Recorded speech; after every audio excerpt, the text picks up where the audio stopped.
Hello everyone, and welcome to my General Hospital YouTube channel. I hope everyone is having a wonderful day. Before we begin, please hit the subscribe button and give this video a thumbs up. Today on General Hospital, Sam says Finn, Spencer and Trina arrive in Paris, and a startling connection between Sunny, Ava, and Anna is revealed. Spencer and Trina arrived in Paris. She is in love with the hotel he reserved for them until the dorms and his apartment become available. He plays some music and teaches her some French phrases while they kiss. They move to the bed and make love. Spencer then breaks out the champagne when the bellhop enters, revealing Spencer in his skivvies and Trina in a robe. The man apologizes and says he knocked on the door but received no response. He drops off a phone charger that Spencer requested when they checked in and swiftly departs.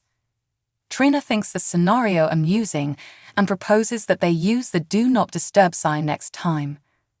Spencer discovers she has brought her turtle dove, which he also has with him.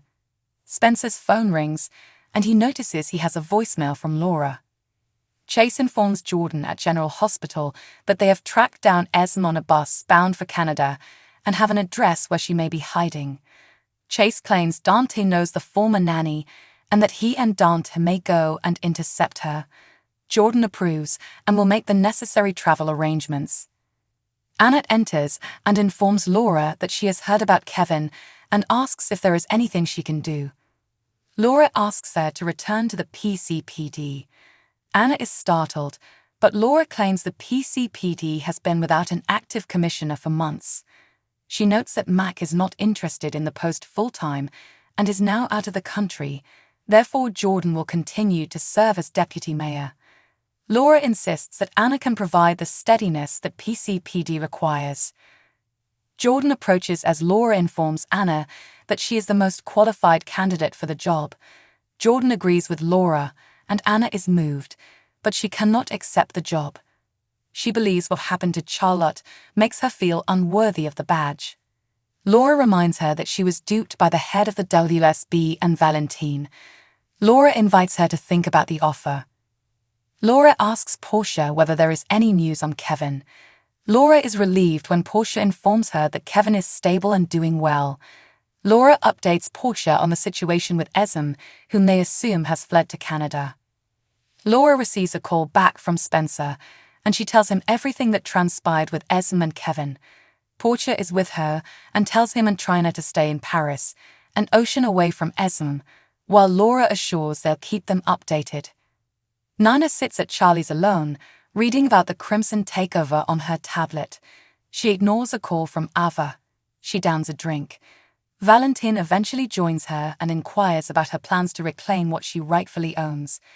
Nina claims she has no recourse to reclaim Crimson, so Valentine offers to sponsor a new magazine so she may poach her team and ruin Carly and Drew. Nina claims she didn't promise to meet lunch with him just to take his money, but he sees it as an investment, and sometimes the best revenge is business. Nina warns that if she does this, the fight between her and Carly would escalate until one of them surrenders. Valentine hopes it's not her. At Sunny's, Ava reads about Crimson and sends Nina a message imploring her to call. Sunny appears to have not read the paper, but has heard about the leadership shift. Ava labels it an expulsion, but Sunny believes Nina have to know Drew and Carly were coming after her. Sunny says Brick is on his way over with an update on the Austin problem, and that the sooner they stop whoever is doing this, the sooner they can end their living arrangement. Brick soon comes and must complete this brief. He couldn't find any prints of Austin's body or the notes.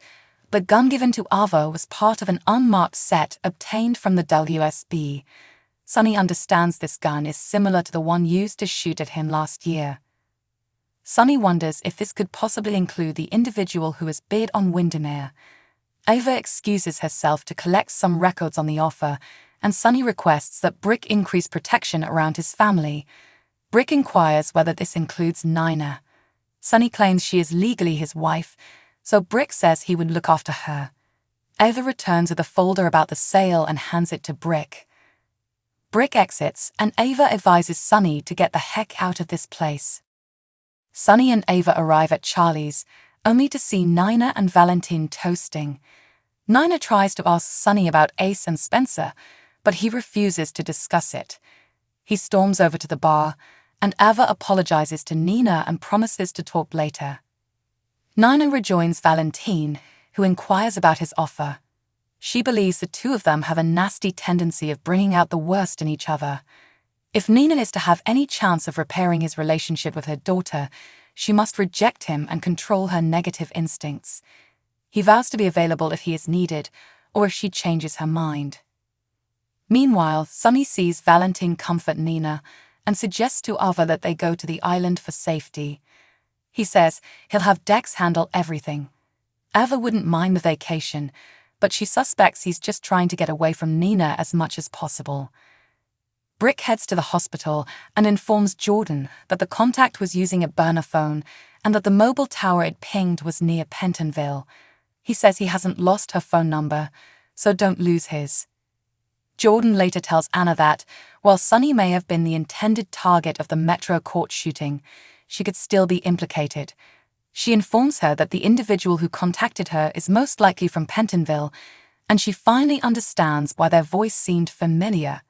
She asks Anna, who has recently been admitted to Pentonville. Anna and Jordan learn John Brennan, the corrupt WSB president, is Jordan's contact.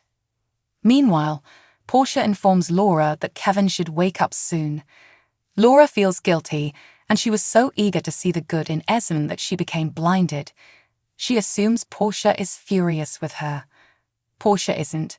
She never thought Esm had actually changed, but it's different for her because Esm injured Trina in a cruel way.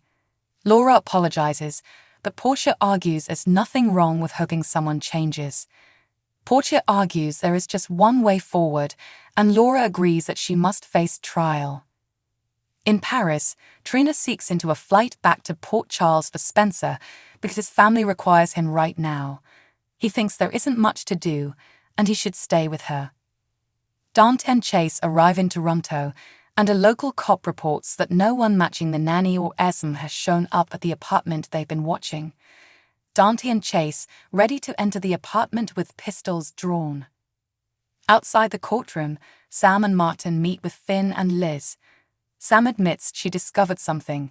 She has Muldoon's EZ past records and can follow him to a medical facility. Finn claims there are multiple doctors present, and they must verify he visited an oncologist. Sam has more leads to pursue and will be in touch. They enter the courtroom, and the hearing starts. Diane makes her opening point, accusing Finn of being neglectful in detecting Muldoon's cancer on time. Martin claims he will persuade the jury that Finn encouraged Muldoon to seek further therapy, which he did not. Muldoon's widow is summoned to the stand, and she claims that the physicians advised her that any competent physician should have detected the cancer, and that a few months may have made all the difference. Martin questions her and asks if she was present when her husband met with Finn, and he advises her husband to seek additional tests. She claims she wasn't. Therefore, Martin says she just has her husband's account of what happened. Diane summons Finn to the stand and questions why he did not detect the malignancy that other doctors believe would have been clear. Finn claims to be an infectious disease specialist, and Muldoon consulted him about a tapeworm. However, he urged that he do more tests. Diane brings up his ban from 6 years ago, but Martin opposes on the basis of medical privacy. Diane suggests that a top-tier doctor may have caught this, which riles him and prevents him from speculating on other doctors. Martin cross-examines Finn and asks if he has the right to compel a patient to do further tests that they do not want, to which he responds no. Finn steps down. Martin claims Diane bringing up his history did him some harm, and that playing tit-for-tat with Diane on the stand has done him no favors. Diane contacts another doctor, examines them, and then rests her case. The court orders a recess, and Sam returns with some information. She claims debt collectors have placed various liens on the Muldoons, including one against their home. It turns out they've been cash-strapped for a time, as the Muldoons suffered significant losses when the Aurora ELQ merger failed, despite being major investors. Finn mentions that it was 18 months ago. Muldoon, according to Sam, allegedly cashed out a life insurance policy just before seeing the oncologist. Liz claims Muldoon approached Finn too. Finn says, to set me up. Martin said they now have one hell of a theory to propose. On the next General Hospital, Portia tells Curtis that she never wants to hear the name Esme again. Spencer teases Trina with a surprise in Paris. Laura sits beside Kevin and asks him to wake up.